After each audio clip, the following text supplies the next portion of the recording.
This is the Chapter 3 test review sheet, and just wanted to go over the solutions to all of these problems. So for these first two problems, we're evaluating a couple of functions for some given values. So let's just start with this first function, number 1.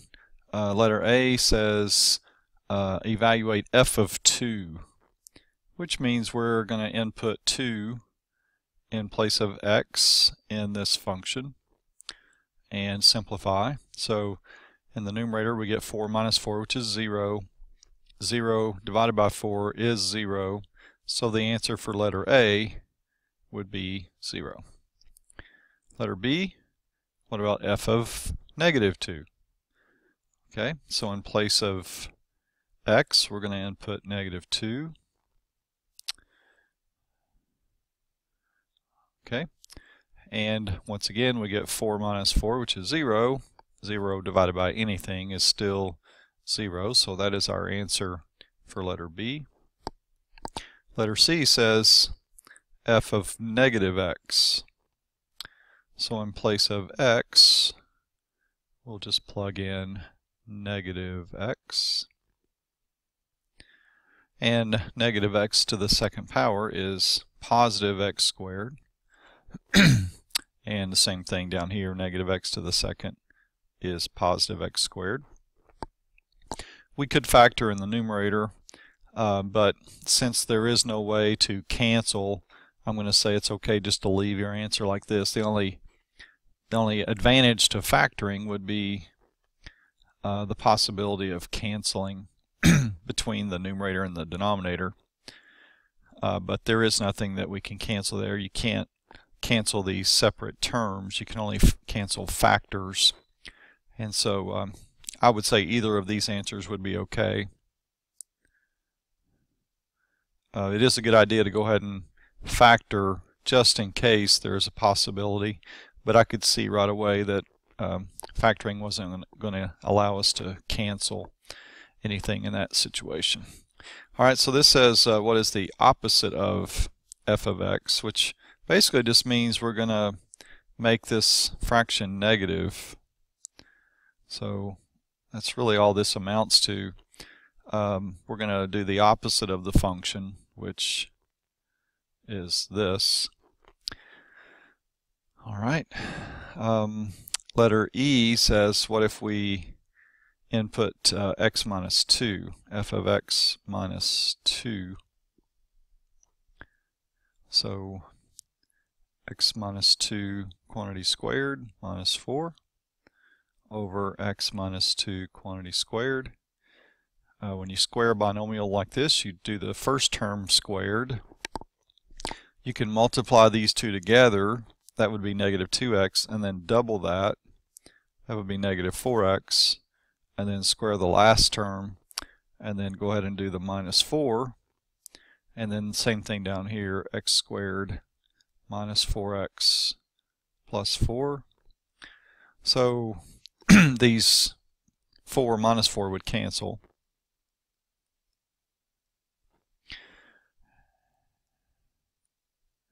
And to get us a factored form, x times x minus 4, that's factoring out of GCF. And down here, this is a perfect square trinomial. So it would be x minus 2 squared. But we went ahead and did the factoring, but nothing cancels. So that ends up being our final answer. Okay, number 2, I'm running out of room. I think I'll just go to a new screen, and we'll take care of this one on the next screen. F of x is equal to square root of x squared minus 4.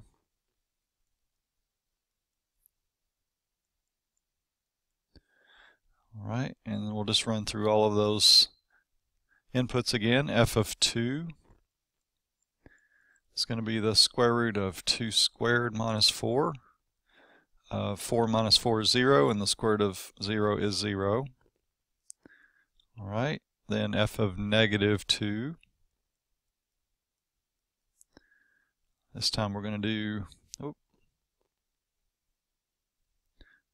negative 2 squared minus 4, which is basically the same thing. Negative 2 squared is 4. 4 minus 4 is 0. All right, letter C, f of negative x.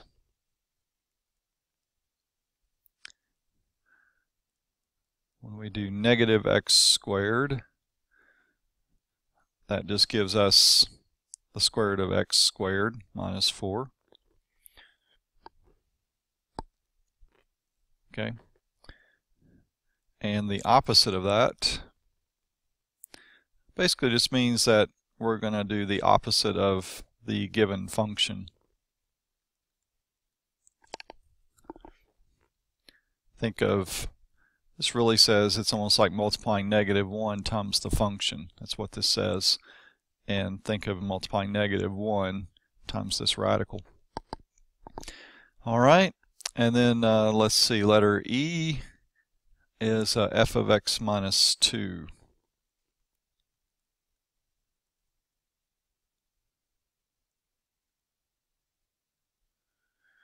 Okay, so this is x squared minus 4x plus 4 minus 4. And so we end up with the square root of x squared minus 4x. And factoring really doesn't do us any good there. So that would be our final answer. Okay, that takes care of 1 and 2. Now let's look at 3 and 4. Here we're adding, subtracting, multiplying, and dividing two different functions. So let's do the addition.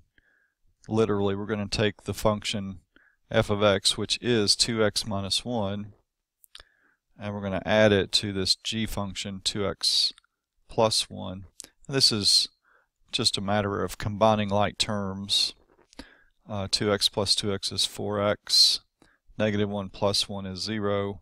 So there's the sum of those two functions. For subtraction, you have to be a little careful because we are, in essence, subtracting both of these terms. So if I rewrote this without the parentheses, it would be 2x minus 1 minus 2x minus 1. So the 2x minus 2x would cancel, and negative 1 minus 1 is negative 2. So there's the answer to the subtraction. For multiplication, these are binomials, so you use the FOIL method. This would be 4x squared plus 2x minus 2x is 0, and then negative 1 times 1 is negative 1. I'm going to go ahead and factor this. This is the difference between two squares, 2x plus 1 times 2x minus 1. And then we have the division of these two factors, or these two functions. 2x minus 1 over 2x plus 1. And that takes care of the operations. We can't cancel anything here. Remember, you can't cancel terms. You can only cancel factors. So here's the answer to the division part. Now let's go through and state the domain. Well, for domain, you're really trying to prevent, domain means inputs, or think of the variable x. What numbers are allowed to be put in for x in this first example where I got 4x? Well, basically you're trying to avoid two situations. We cannot divide by 0. That's not allowed. And we cannot do the square root of a negative number. That's not allowed. Well, in this case, I don't have either a fraction or a radical, so I can let x be any number I want. So I'm going to say all real numbers for the domain. And the same thing here. Actually, I don't have a variable, so the only domain number there is negative 2. Domain means inputs for a variable x, and this ended up just being a constant. So domain really doesn't even apply here. Here, when we're multiplying f times g, Once again, we're not worried about division by 0. We're not worried about the square root of a negative number. So our domain will be all real numbers. Now down here is a little different story. I will have division by 0 if you're not sure how to come up with the domain, just let your denominator equal 0 and solve for x. And that'll tell you the number that creates 0. So if x is negative 1/2, I'm going to have this situation of division by 0. So here I'm going to stipulate the domain is restricted by one number, and we cannot let x be negative 1/2. Alright, so let's see if I can just separate the screen here, and we'll work on these. Okay. If you add these together, these are fractions that do not have the same denominator. So we're going to have to create a common denominator. Lowest common denominator will just be these two denominators together, multiplied together. Okay. And now we're going to come up with equivalent fractions by dividing our original denominator into the common denominator, and whatever doesn't cancel. If you notice here, if I divide x minus 3 into the LCD, the x minus 3's would cancel, and the part that doesn't cancel, I'll multiply times 1. X times 1 is x. Over here, I'm going to do the same thing. X's would cancel, so the numerator here would be 3x minus 9. And now I can put these together over my common denominator. Just combine like terms in the numerator, and I get 4x minus 9. Okay, as far as the domain, well, there are two x's. They represent two different numbers. I cannot let x be 3. That would create 0 in the denominator. And I also cannot let x be 0, because 0 times anything, it would be 0. So I have two restrictions on the domain for this problem. Okay, that takes care of the addition. Now let's do the subtraction. Alright, we're going to use that same common denominator.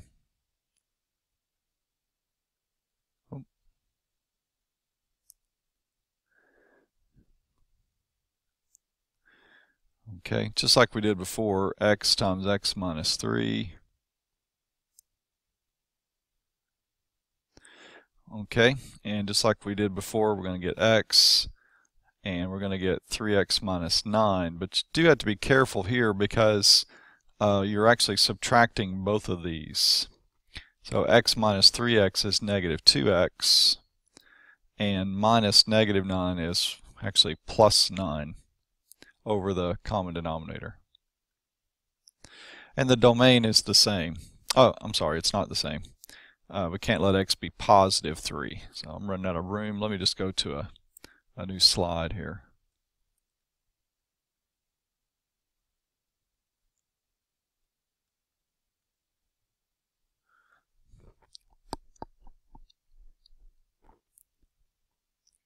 Yeah, it is the same.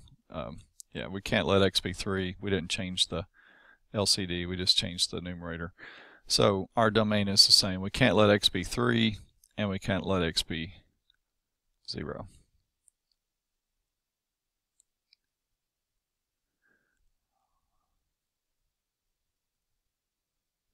Alright, that takes care of the addition and subtraction. And now let's do the multiplication. 1 over x minus 3 times 3 over x. Okay, when you're multiplying two fractions, you just multiply straight across. 1 times 3 is 3. And then when you multiply down here, it's x squared minus 3x. And basically that's it, except for stating the domain. I do think it's easier when you're trying to see the domain, what the domain should be, it's easier, I think, to look at the factored form. So I just showed this in factors.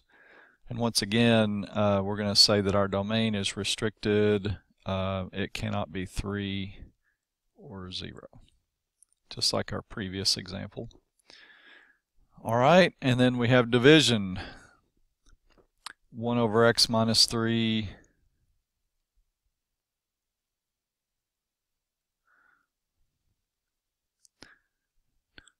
divided by 3 over x. Well, remember, dividing by a fraction is the same thing as multiplying by its reciprocal. All right, and so now we just multiply straight across. 1 times x is x, and multiplying the denominators, we get 3 times x minus 3, just leaving it in factored form. And so now the domain for this would be x cannot be 3. That would create 0 in the denominator. Okay, I think we covered them all. So hope you understand how to use all the operations, add, subtract, multiply, and divide for any given functions, and then how to find the domain after you do that.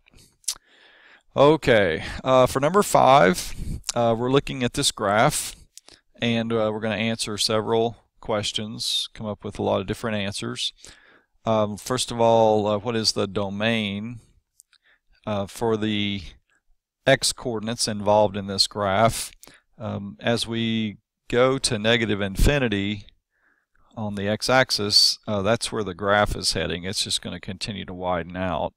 So we're going to utilize every single x number on the negative x-axis, and that's going to be also true going on the positive x-axis. This graph is just going to continue to follow this path of up and right, down and left. So for the domain, we're just going to say all real numbers.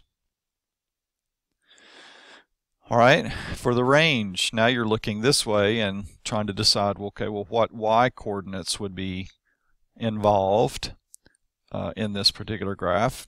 Well, as we indicated before, it's going to continue to go up forever, taking in all of these numbers. It's going to continue to go down forever, taking in all of these numbers. So the range will be the same. It's going to be all real numbers. Okay, the intervals on which f is increasing. Let's start with that. So it's increasing. Change color. The graph, the function is increasing here and here. Okay, and we just want the ordered, or the x coordinates of those ordered pairs. So that's between -4 and -2. Notice we're using parentheses because it's not exactly increasing at those points. It's just, those are like turning points. It's just increasing between those points.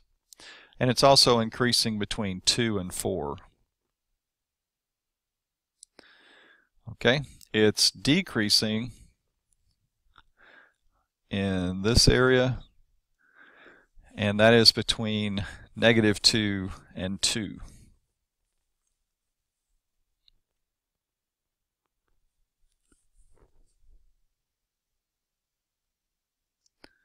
And it's not constant anywhere. Constant would be like a horizontal line.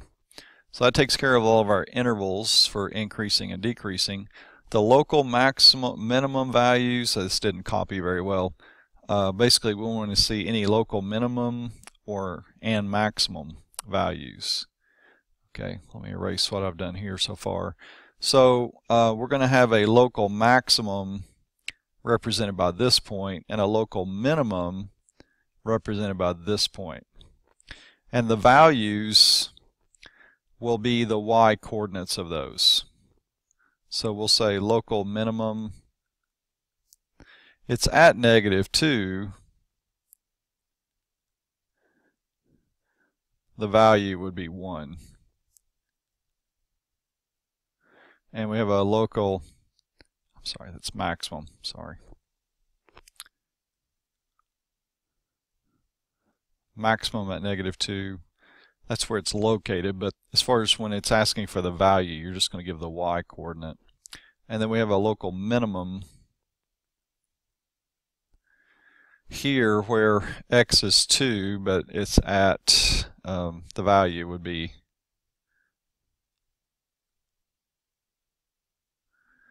-1. The absolute maximum and absolute minimum.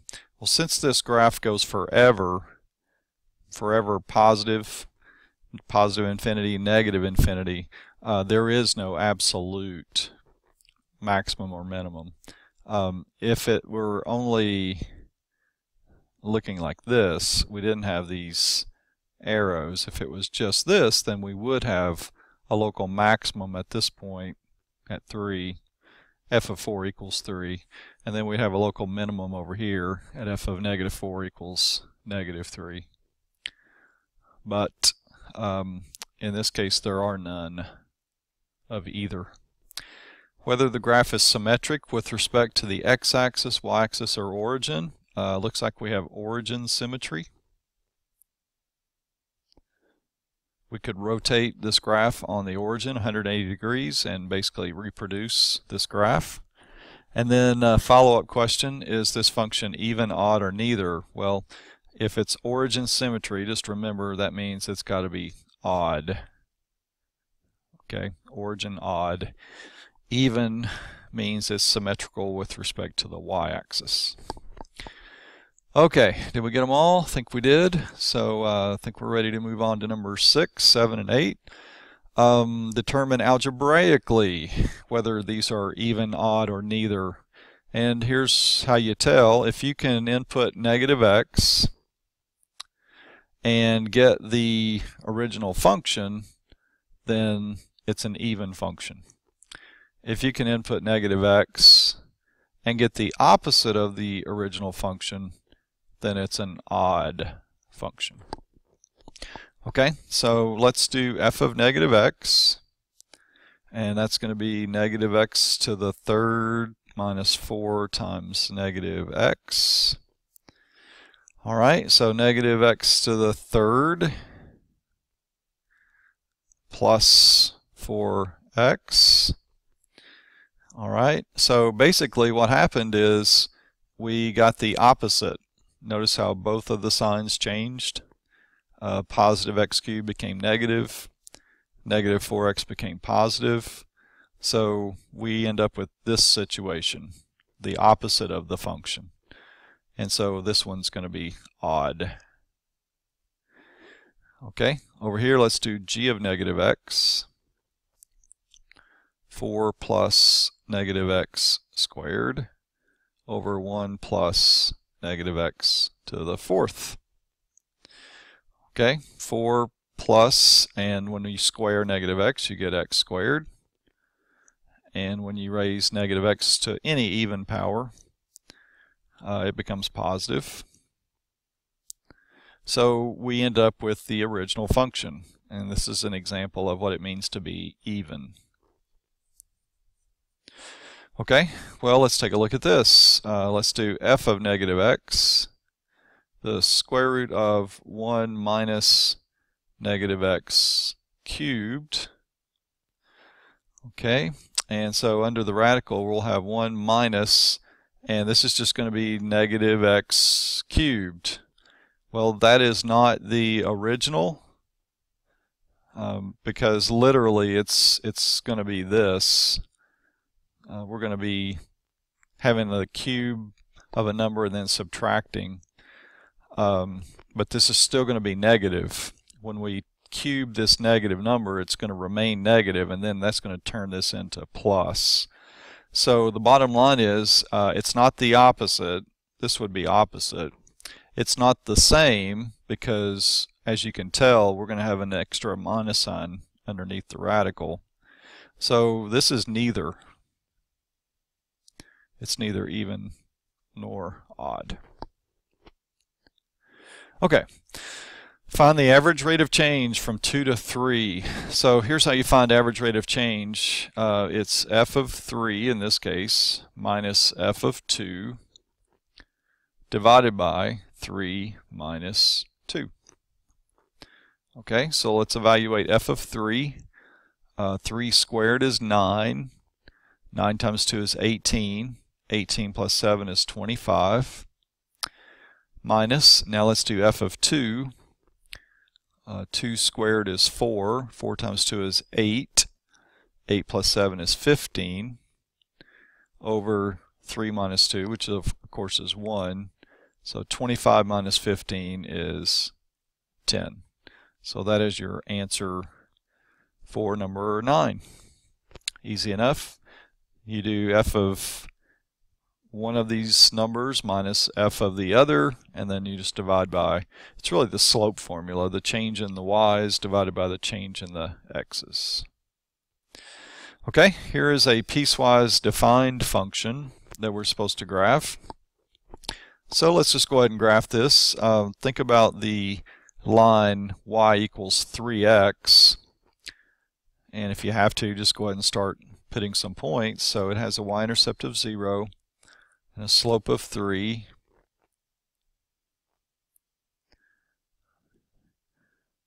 Okay, so I've just started a few points on this line, but we're only going to show my lines on this particular case for x values that are between -2 and +1.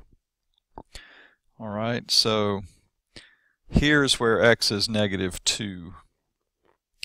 And since it doesn't say or equal to, I'm going to make this an open circle.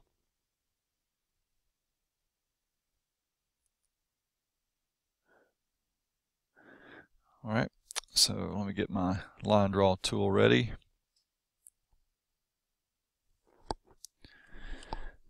Okay, so it's like this line is really going to be a segment, a line segment.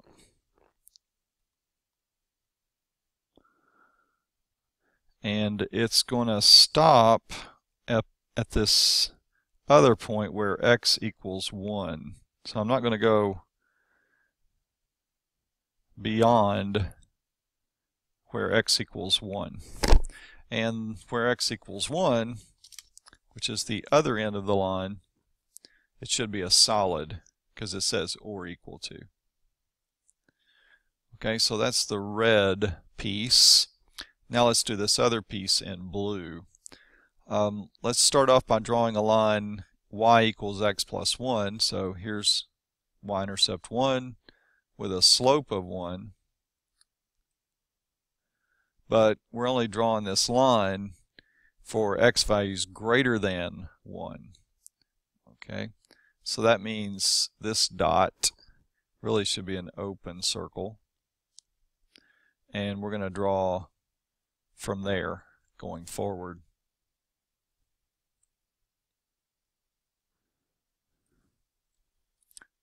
And we'll do this in blue.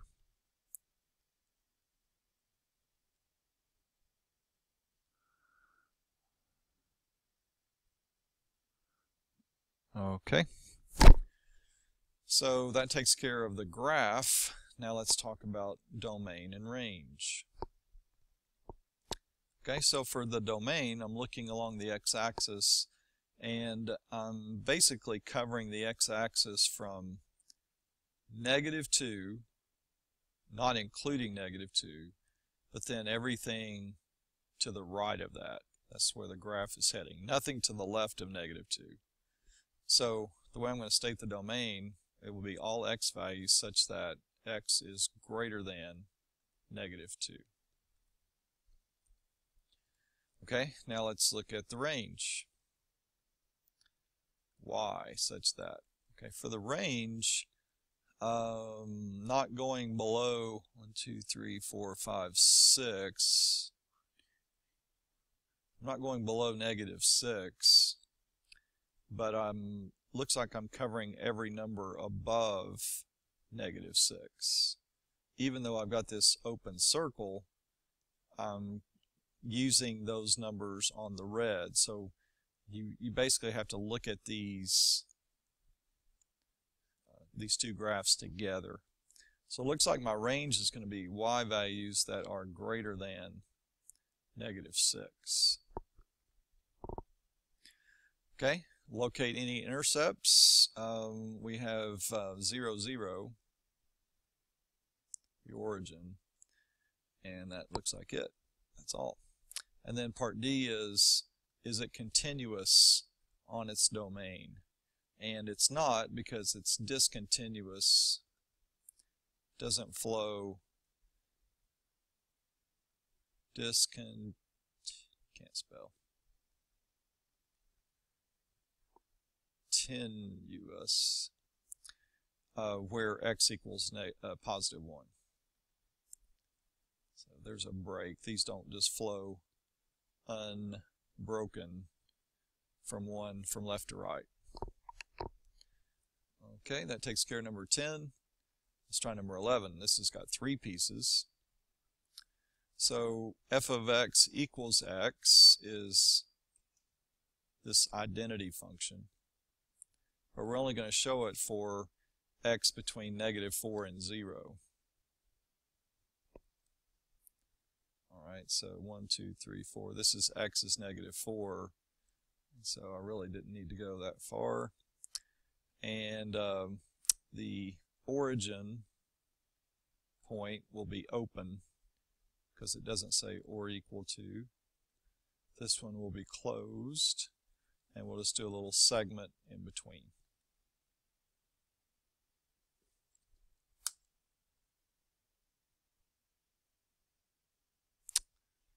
Change color.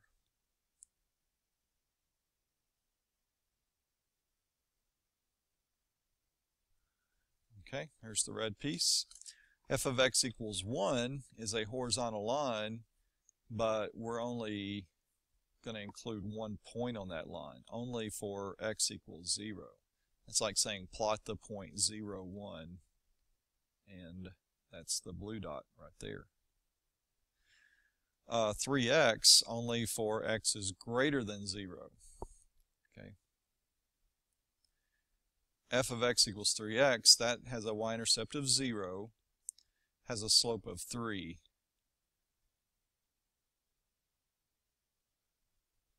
Okay, so we're going to do only numbers greater than 0.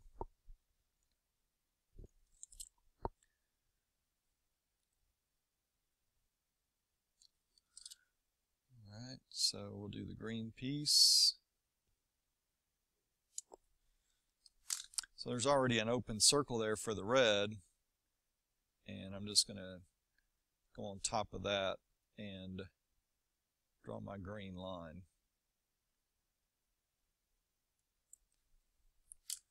Okay, so there are all the pieces, and so now let's state the domain and range. So for domain, I'm not continuing forever this way. This has an end point, but it looks like I am continuing on, got an open circle here, but that x is 0 is being used with my blue dot, and then it looks like I'm going to be covering all of these x numbers going forever to the right. So the domain will be, let's see, 1, 2, 3, -4 greater than or equal to -4. The range, we're looking this way, and let's see, 1, 2, 3, also -4. Looks like we're covering all the numbers this way, but we're not going to include 0 in the range. We're jumping over y equals 0. Okay, you notice that? So let's see, we're going to say we can do this way. We can do between -4 and 0.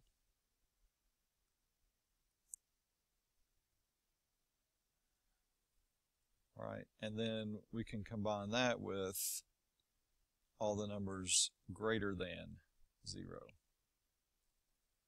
So we basically took care of this segment from -4 to 0. We jumped over 0 because there's an open circle there, and we're going to include all the numbers greater than 0. All right, for intercepts, looks like we just have 1, and that's the 0.01. And is it continuous? No, it's pretty obvious that it's not, because we've got this open circle here that causes it not to be continuous at x equals 0.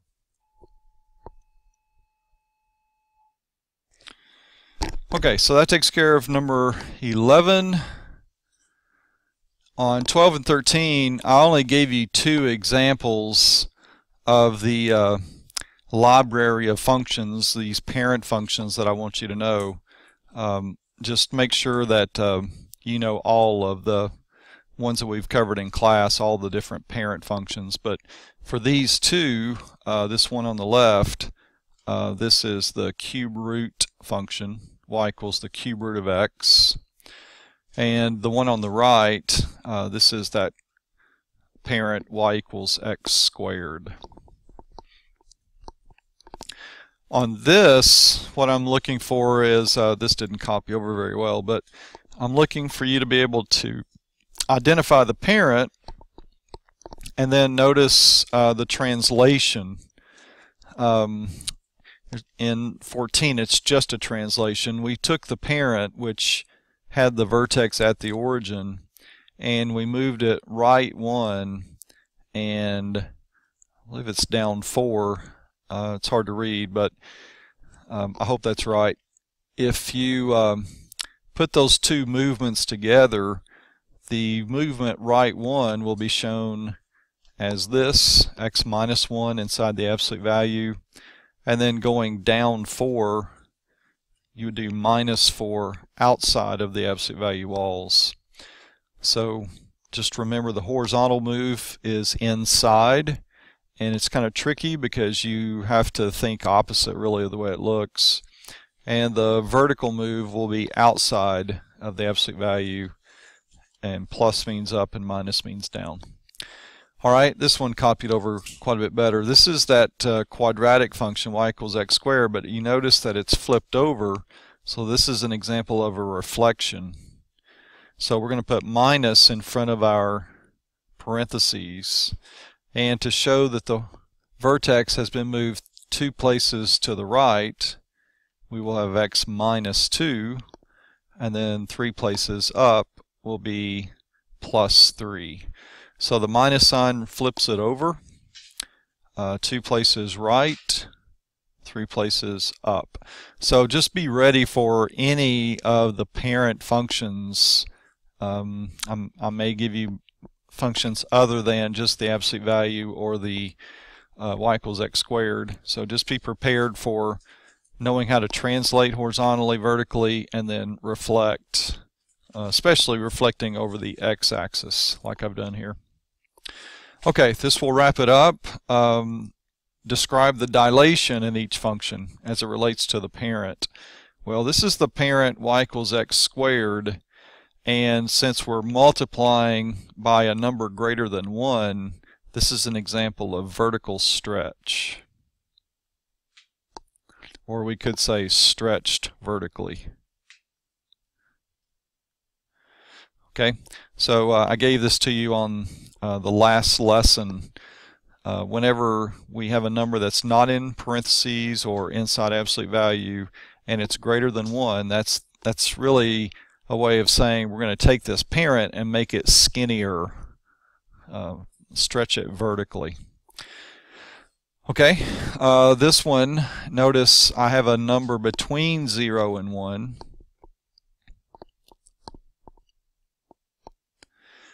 And it's outside of the absolute value wall, so it is going to be a vertical dilation, but this time this is called vertical compression, or we could say it's compressed vertically. So that's like taking the original parent V and pushing down on it so that it makes it wider. So the effect of this 1/4 is to make the parent V become wider. Okay, now we move inside. So both of these are going to be horizontal dilations.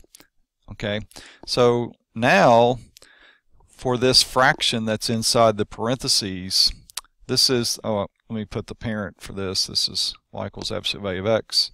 This is the parent y equals x squared. But since we've moved inside the parentheses, this is going to be horizontal. And it's really kind of the opposite of what we did with vertically. When this fraction was outside, we said vertical compression.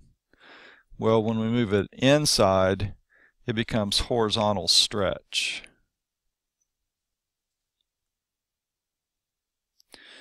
Okay, and we can kind of compare these two. The number is greater than 1, but it's inside the absolute value walls. Well, outside it was vertical stretch. Inside it's horizontal compression.